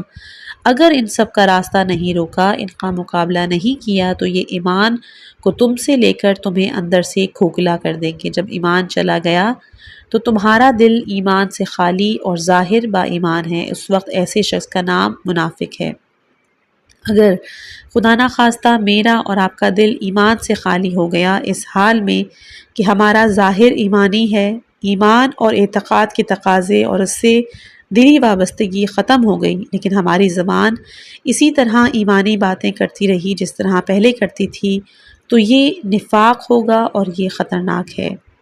قرآن کہتا ہے سورہ روم آیت نمبر 10 میں کہ اس کے بعد برائی کرنے والوں کا انجام برا ہوا کہ انہوں نے خدا کی نشانیوں کو جھٹلایا اور برابر ان کا مذاق اڑاتے رہے۔ وہ لوگ جنہوں نے برا کام انجام دیا تو ان کا نصیب بدترین ہوگا۔ وہ بدترین کیا ہے؟ آیات الہی کی تکذیب۔ ایک اور جگہ پہ فرمایا وہ لوگ کہ جو اس اہم ذمہ داری یعنی خدا کی راہ میں انفاق پر عمل نہیں کرتے۔ سورہ توبہ آیت نمبر 77۔ تو ان کے بخل نے ان کے دلوں میں نفاق راسخ کر دیا اس دن تک کے لیے جب یہ خدا سے ملاقات کریں گے۔ اس کے لیے انہوں نے خدا سے کیے ہوئے وعدے کی مخالفت کی ہے اور جھوٹ بول رہے ہیں، کیونکہ انہوں نے خدا سے کیے ہوئے وعدے کو توڑ دیا، اسی لیے ان کے دلوں میں نفاق پیدا ہو گیا۔ یہ اسلامی معاشرے کے لیے بڑا خطرہ ہے۔ تاریخ میں جہاں کہیں بھی اسلامی معاشرے میں انحراف نظر آیا وہ نفاق کے ذریعے۔ ہو سکتا ہے بیرونی دشمن آئے اور آ کر قتل و غارت گری کرے، سخت شکست سے دوچار کر دے، لیکن وہ اسلام کو نابود نہیں کر سکتا۔ بالآخر ایمان باقی رہتا ہے جو پھر سے سر ابھارتا ہے، اسلام کا پودا پھر سے سرسبز ہو جاتا ہے، لیکن اگر یہ اندرونی دشمن حملہ کرے، انسان کو اندر سے خالی کر دے تو لازمی طور پر کجروی پیدا ہوتی ہے۔ جہاں بھی انحراف پایا جاتا ہے اس کی جڑ یہی دل کی بیماری ہے۔ پیغمبر صلی اللہ علیہ وآلہ وسلم نے اس دشمن کے ساتھ بھی مقابلہ کیا۔ پیغمبر صلی اللہ علیہ وآلہ وسلم نے اپنی رفتار میں تدبیر اور سرعت کے ساتھ عمل کیا، کسی موقع پہ بھی آپ نے وقت ضائع نہیں کیا۔ پیغمبر شخصی طہارت اور قناعت رکھتے تھے، آپ میں کسی قسم کا ذوف نہیں پایا جاتا، معصوم اور پاکیزہ تھے، اور یہ عنصر معاشرہ اور لوگوں پر اثر انداز ہونے میں اہم عامل ہے۔ عمل کے ذریعے تاثیر پیدا کرنا زبانی اثر انداز ہونے سے کہیں زیادہ اہمیت کا حامل ہے۔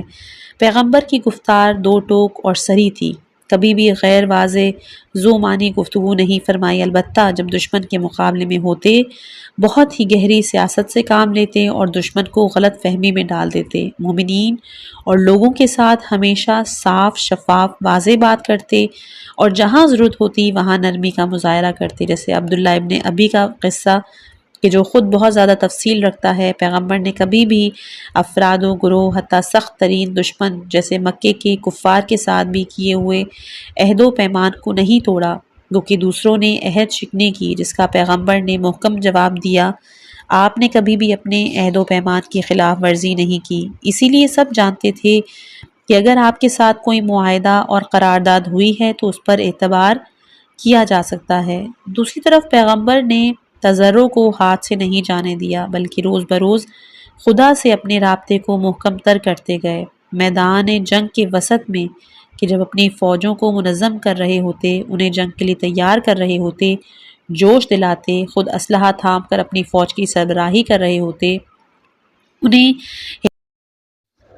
پروردگارا تو ہماری مدد فرما، ہماری پشت پناہی فرمایا، خدایا تو خود اپنے دشمنوں کو دور کر دے۔ نہ دعا اس کا باعث تھی کہ اپنی قوتوں کو کام میں نہ لائیں، اور نہ ہی قدرت اور قوت کا استعمال اس بات کا سبب تھا کہ توسل، تضرع اور خدا کے ساتھ ارتباط سے غافل ہو جائیں۔ دونوں کی طرف آپ کی توجہ تھی، آپ کبھی بھی دشمن سے سخت دشمن کے سامنے بھی خوف و تردد کا شکار نہیں ہوئے۔ امیر المومنین جو کہ مظہر شجاعت ہیں، وہ فرماتے تھے کہ جب جنگ میں حالات سخت ہو جاتے تو پیغمبر کے پاس پناہ لیتے، جب بھی کوئی سختیوں کے موقع پر کمزوری کا احساس کرتا تو پیغمبر کے پاس پناہ لیتا۔ پیغمبر نے 10 سال حکومت کی، لیکن جو کام آپ نے ان 10 سالوں میں انجام دیے اگر وہ ایک ماہر گروہ کے سپرد کیے جائیں تو وہ 100 سالوں میں بھی وہ سارے کام اور خدمتیں انجام دینے سے قاصر ہوں گے۔ اگر ہم آج کے کاموں کو پیغمبر کے کاموں کے ساتھ موازنہ کریں تو اس وقت ہمیں سمجھ آئے گا کہ پیغمبر نے کیا کیا کیا ہے۔ اس حکومت کا نظام چلانا، مثالی معاشرے کو وجود میں لانا پیغمبر کے معجزات میں سے ایک ہے۔ لوگوں نے 10 سال آپ کے ساتھ شب و روز گزارے، لوگ ان کے گھر جاتے، وہ لوگوں کے گھر تشریف لے جاتے، مسجد میں ایک ساتھ آتے جاتے، ساتھ سفر کرتے، بھوک برداشت کرتے، ایک ساتھ خوشی مناتے۔ پیغمبر کی زندگی کی فضا پر نشاط تھی، لوگوں کے ساتھ مذاق کرتے، مقابلہ رکھتے، خود بھی ان مقابلوں میں شرکت فرماتے۔ ان لوگوں نے 10 سال پیغمبر کی گزارے، روز بروز آپ کی محبت، آپ پر اعتقاد ان کے دل میں سرایت کرتا رہا اور جڑیں مضبوط کرتا رہا۔ فتح مکہ کے موقع پر جب ابو سفیان پیغمبر کے چچا عباس کی حمایت سے چھپ کر مسلمانوں کے لشکر کے پاس آیا تاکہ امان حاصل کرے تو اس نے دیکھا کہ پیغمبر وضو کر رہے ہیں اور ان کے اصحاب ان کے گرد جمع ہیں تاکہ آپ کے چہرے اور ہاتھ سے گرتے ہوئے پانی کے قطرات جمع کرنے میں ایک دوسرے پر سبقت لے جائیں۔ ابو سفیان نے کہا کہ میں نے قیصر و کسریٰ جیسے دنیا کے بڑے بادشاہ دیکھے، لیکن میں نے ایسی عزت ان میں بھی نہیں دیکھی۔ ہاں، حقیقی عزت معنوی عزت سے، واللہ العزت والرسول وللمؤمنین کی عزت صرف اللہ کے لیے، اس کے رسول اور مومنین کے لیے ہے۔ سورہ منافقون آیت نمبر 8۔ مومنین بھی اگر اس راہ پر چلیں تو وہ بھی صاحب عزت ہیں۔ نظام اسلام کی پائیداری۔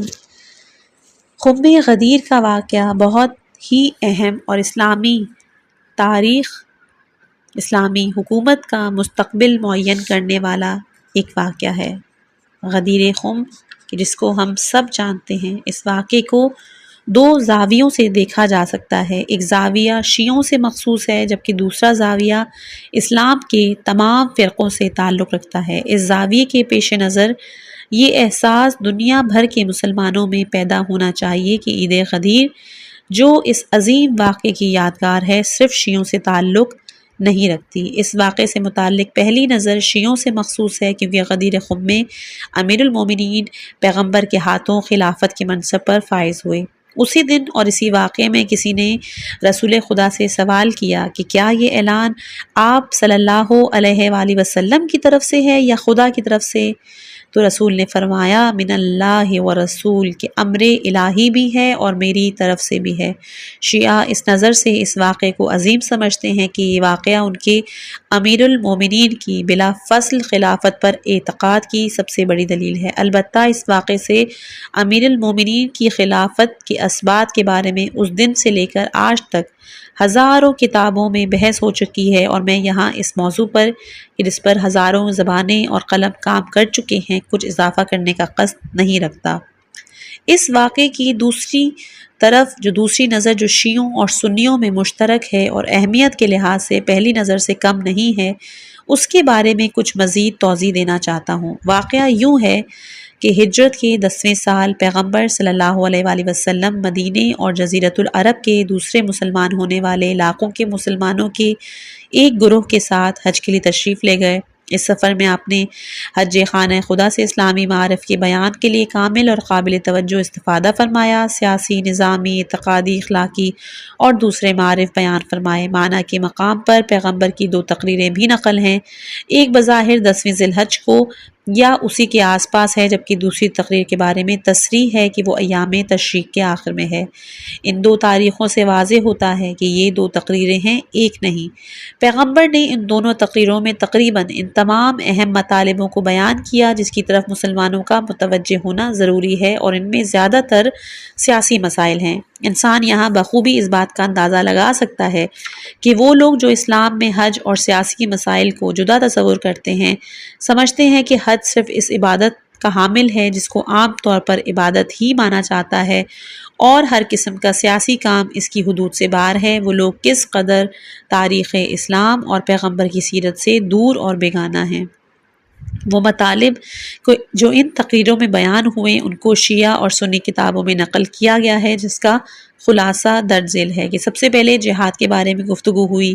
مشرکین اور کفار کے ساتھ جہاد کے بارے میں اعلان کیا کہ یہ جہاد باقی رہے گا یہاں تک کہ کلمہ لا الہ الا اللہ ہر طرف چھا جائے۔ وحدت اسلامی کے بارے میں مطالب بیان ہوئے۔ تصریح فرمائی کہ مسلمانوں کو داخلی جنگ میں گرفتار نہیں ہونا چاہیے۔ مسلمانوں کو وحدت، یکجہتی، تکلفات سے پرہیز کی بہت تاکید ہوئی۔ وہ اقدار جو زمانہ جاہلیت میں باارزش سمجھی جاتی تھی، اس کے بارے میں بڑی صراحت سے فرمایا کہ وہ اسلام کی نظر میں ناچیز اور صفر ہیں، ہر قسم کی ارزش سے خالی ہیں۔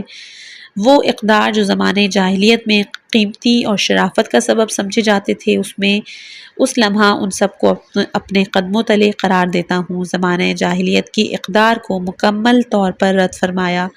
وہ مالی اختلافات جو زمانہ جاہلیت کی باقیات کے عنوان سے مسلمانوں کے درمیان باقی تھے، مثلا کسی نے کسی کو قرض دیا، اب مال پر سود کا مطالبہ تھا، اس سب کو ختم کیا۔ وہ پہلا ربوی سود جس کو آپ نے لوگوں کی گردن پر سے ختم کیا، وہ خود آپ کے چچا عباس کا سود تھا۔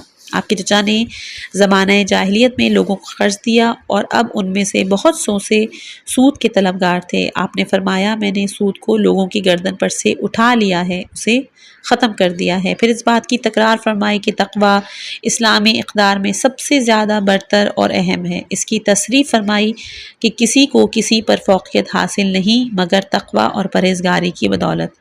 سیاسی مسائل میں شرکت کو بیان کرتے ہوئے فرمایا کہ ضروری ہے کہ حکمرانوں کو نصیحت کی جائے، تمام مسلمانوں پر فرض ہے کہ وہ حکمران اور صاحب اختیار کو اپنی خیرخواہ نظر سے آگاہ کریں۔ جہان اسلام کے اہم ترین مسائل سیاسی اجتماعی کو پیغمبر نے اس تقاریر میں بیان فرمایا، انہی میں حدیث ثقلین بھی ارشاد ہوئی۔ حدیث ثقلین کچھ یوں ہے کہ پیغمبر نے کہا کہ میں تمہارے درمیان دو گراں قدر چیزیں چھوڑے جا رہا ہوں، کتاب اللہ و عطرتی یعنی قرآن اور میرے اہل بیت۔ اس کے بعد اپنے دونوں ہاتھوں کی پہلی انگلیوں کو ایک دوسرے کے برابر قرار دیتے ہوئے کہا، ان دونوں کی مثال ان دو انگلیوں کی طرح ہے، جیسے ان میں کوئی فرق نہیں ہے، اسی طرح قرآن اور عطرت ان دو انگلیوں کی طرح ہیں جن میں سے ایک دوسرے سے بلند ہے، بلکہ ان کی مثال دونوں ہاتھوں کی پہلی انگلیوں کی طرح ہے جس میں ایک دوسرے کو کسی قسم کی کوئی ترجیح حاصل نہیں۔ عطرت کے مسئلے کو بیان کیا۔ اعمال حج انجام دینے کے فوراً بعد آپ مدینے روانہ ہوئے۔ میان راہ اس جگہ پہنچے جہاں سے یمن کے قافلوں کو مدینے کے قافلے سے جدا کیا جاتا ہے۔ غدیر خم کے مقام پر پیغمبر رک گئے۔ حاضرین بیان کرتے ہیں کہ بہت موسم گرم تھا، اگر کچا گور زمین پر رکھتے تو پک جاتا۔ اس حالت میں پیغمبر رکے، ایک بلندی پر کھڑے ہوئے تاکہ لوگ جمع ہوں۔ جب دیکھا کہ سب لوگ جمع ہو گئے تو پھر ولایت کا اعلان کیا، من کنت مولاہ فہذا علی مولا۔ امیر المومنین کا ہاتھ تھام کر اتنا بلند کیا کہ سب لوگوں کو نظر آ جائے، اور متعدد روایات میں ہے کہ پیغمبر نے امام کا ہاتھ تھام کر اتنا بلند کیا کہ بغل کی سفیدی نظر آنے لگی۔ یہ اہتمام اسی لیے تھا کہ سب لوگوں کو یہ بلند ہاتھ نظر آ سکے۔ یہ اس واقعے کی اجمالی تصویر ہے۔ اس واقعے کا جو پہلو اس وقت میرے مد نظر ہے وہ اس کا ایک عمومی پہلو ہے جو اسلام کے تمام فرقوں سے تعلق رکھتا ہے، فقط شیعوں سے مخصوص نہیں ہے۔ وہ پہلو یہ ہے کہ اس اعلان میں جو بغیر کسی شک کے انجام پایا، اور یہ کلمات من کنت مولاہ فہذا علی مولا آپ کی زبان مبارک سے صادر ہوئے۔ اگر ہم فرض کریں کہ پیغمبر امیر المومنین کی بلا فصل خلافت کو بیان نہیں کرنا چاہتے تھے تو کم از کم مسلمانوں کے ساتھ امیر المومنین اور اپنے اہل بیت کے عمیق رابطے اور تعلق کو ضرور بیان کرنا چاہتے تھے۔ کم از کم اس اعلان کے ذریعے اس رابطے کو ذہنوں میں پائیدار اور محکم ضرور کرنا چاہتے تھے۔ یہ جو پیغمبر نے منا کے خطبے میں حدیث ثقلین میں متعدد بار بتایا کہ عطرت کو قرآن کے برابر قرار دیا، پھر غدیر خم میں بھی مولا کی ذات کو محور بناتے ہوئے اس رابطے کو استوار کیا، اس کی وجوہات میں سے ایک اہم وجہ یہ ہے کہ آپ چاہتے تھے اسلامی نقطۂ نگاہ سے ایک کامل انسان کا نمونہ لوگوں کے سامنے پیش کریں، نہ صرف اس زمانے کے لوگوں کے لیے بلکہ تمام آنے والے زمانے کے لوگوں کے لیے ایک کامل انسان کا واقعی مجسم اور غیر قابل تردید نمونہ پیش کریں، اور لوگوں کو سمجھائیں کہ اسلامی تربیت اس سمت میں اور اسی طرح ہونی چاہیے جیسے اس کامل کی تربیت ہوئی۔ ایک مسلمان شخصیت وہ شخصیت ہے جو اسی راستے پر گامزن ہو جس کی انتہا اور کامل تصویر یہ افراد ہیں۔ ایسے افراد جن کی طہارت، تقوی، علم، خدا کے سامنے عبودیت، مسائل اسلامی پر کامل عبور، اسلامی اہداف کے لیے ان کی فداکاری، ایثار سب کے لیے واضح اور آشکار ہو۔ اس لیے آپ صلی اللہ علیہ وآلہ وسلم نے امیر المومنین کو ایک نمونے کے طور پر متعارف کروایا تاکہ نہ صرف اس زمانے کے لوگ بلکہ آئندہ نسلیں بھی ان سے رابطہ اور تعلق قائم کریں۔ امیر المومنین عملی طور پر بلا فصل خلیفہ نہیں ہوئے، لیکن بالآخر 25 سال کے بعد تو مسند خلافت پر فائز ہوئے۔ آخر کار آپ کو پوری امت نے رسول خدا کے جانشین، چاہے بلا فصل جانشین تسلیم کریں یا چوتھا، اسے تمام حاضر اور آنے والے مسلمانوں کے لیے ایک آئیڈیل اور اسلام کی انسانی کامل کے عنوان سے تاریخ میں ہمیشہ باقی رہنا چاہیے۔ تاابد مسلمانوں کا ان کے ساتھ فکری، اعتقادی، جذباتی اور عملی رابطہ برقرار رہنا چاہیے۔ اس نقطۂ نگاہ سے امیر المومنین فقط شیعوں کے ساتھ مخصوص نہیں ہیں بلکہ تمام مسلمانوں کا ان سے ایک گہرا تعلق ہے۔ صرف امیر المومنین سے ہی مختص نہیں بلکہ خاندان پیغمبر اور سارے امام جو کہ ان کی اولادوں میں سے ہیں وہ بھی چونکہ عطرت کا حصہ ہیں، اس لیے لازم ہے کہ وہ انسان کامل کے نمونے کے طور پر ہمیشہ مسلمانوں کے سامنے جلوہ گر رہیں۔ دوسرے یہ کہ پیغمبر نے اطرت کو قرآن کا ساتھ قرار دے کر تحریف قرآن اور اس کے اصلی معنی سے انحراف کے مسئلے کو بھی روشن کیا۔ اس وقت جب اہل زور و ثروت اپنے فائدے کی خاطر اسلامی مفاہیم میں تحریف کریں، قرآن کی غلط تفسیر کریں، لوگوں کو گمراہ کریں، اصلی اسلام اور اس کے درمیان رکاوٹ بن جائیں، اس وقت ضروری ہے کہ لوگ اہل بیت کی طرف رجوع کریں۔ یہ اہل بیت ہے جن کے کاندھوں پر یہ ذمہ داری ہے کہ وہ لوگوں کو گمراہی سے نجات دیں، انہیں بتائیں کہ حقیقت کیا ہے، صحیح اسلام کیا ہے۔ یہ وہی چیز ہے جو آج دنیا اسلام کی اہم ضرورت ہے۔ آج تمام مسلمان محتاج ہیں اہل بیت کے وسیلے سے پہنچنے والی اسلامی معارف سے استفادہ کریں، چاہے وہ امیر المومنین کی بلا فصل خلافت اور ان کی اولاد کی امامت کے قائل ہوں یا نہ ہوں۔ البتہ شیعوں کی نظروں میں عقیدہ حق اور اس حدیث کا قطعی مطلب مولا کی بلا فصل خلافت ہے، اسی لیے وہ اس کے معتقد اور پابند ہیں۔ وہ لوگ جو اس عقیدے کے پابند نہیں، یعنی ہمارے اہل سنت برادران، ان پر بھی لازم ہے کہ وہ امیر المومنین اور خاندان پیغمبر کے ساتھ اپنے فکری، عقلی، اعتقادی اور قلبی تعلق کو نہ توڑیں۔ اسی لیے غدیر خم اس دوسرے زاویے سے کہ جو امیر المومنین اور خاندان پیغمبر کے مسلمانوں کے ساتھ رابطہ استوار کرنے کی دعوت دیتا ہے، تمام مسلمانوں سے متعلق ہے۔ غدیر کا مسئلہ صرف ایک تاریخی مسئلہ نہیں ہے، بلکہ یہ اسلام کی جامعیت کی نشانی ہے۔ پیغمبر نے 10 سال کی انتھک محنت اور جد و جہد اور اپنے ساتھیوں کی مدد سے ایک پسماندہ، قدامت پسند، تعصبات، خرافات سے لبریز معاشرے کو ترقی کی راہ پر گامزن اسلامی معاشرے میں تبدیل کیا۔ اب اگر پیغمبر ان 10 سالوں سے آگے کی کوئی فکر نہ کرتے، کوئی راہ اور نقشہ امت کے سامنے پیش نہ کرتے، تو ان کا یہ عظیم کام ادھورا اور ناتمام رہ جاتا۔ جاہلیت کے اقدار، تعصبات کا رسوخ اتنا گہرا تھا جس کو مکمل طور پر دور کرنے کے لیے شاید سالوں درکار تھے۔ ظاہر کی اصلاح ہو چکی تھی، لوگوں کا ایمان بھی اچھا تھا، لیکن تمام لوگ اس سطح پر نہیں تھے۔ بعض پیغمبر کی رحلت سے 6 ماہ یا 1-2 سال پہلے ایمان لائے، اور اس ایمان لانے میں بھی اسلام کی جاذبیت کے ساتھ پیغمبر کی عسکری قوت کی ہیبت بھی تھی۔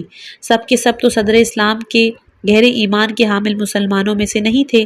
زمانہ جاہلیت کے تمام اثرات کو اس معاشرے سے ختم کرنے، ہدایت کے راستے پر قائم رکھنے کے لیے تدبیر لازم تھی۔ اگر یہ تدبیر نہ کی جاتی تو کام ناتمام تھا، بلکہ کام تمام تھا، اور وہ منافقین جو آس لگائے بیٹھے تھے کہ رسول کے بعد اسلام کو صفحہ ہستی سے مٹا دیں گے، وہ اس میں کامیاب ہو جاتے۔ سورہ مائدہ کی اس آیہ مبارکہ میں اسی مطلب کی نشاندہی کی گئی ہے۔ سورہ مائدہ آیت نمبر 3 کہ آج ہم نے تمہارے دین کو تمہارے لیے کامل کر دیا اور اپنی نعمتوں کو تم پر تمام کر دیا، یعنی یہ نعمت اسلام، نعمت ہدایت، صراط مستقیم کی طرف ہدایت کی نعمت اس وقت تمام اور کامل ہوئی جب پیغمبر نے بات کی راہ بھی معین کی۔ یہ ایک طبیعی چیز ہے۔ پیغمبر نے ایک کام غدیر خم میں انجام دیا۔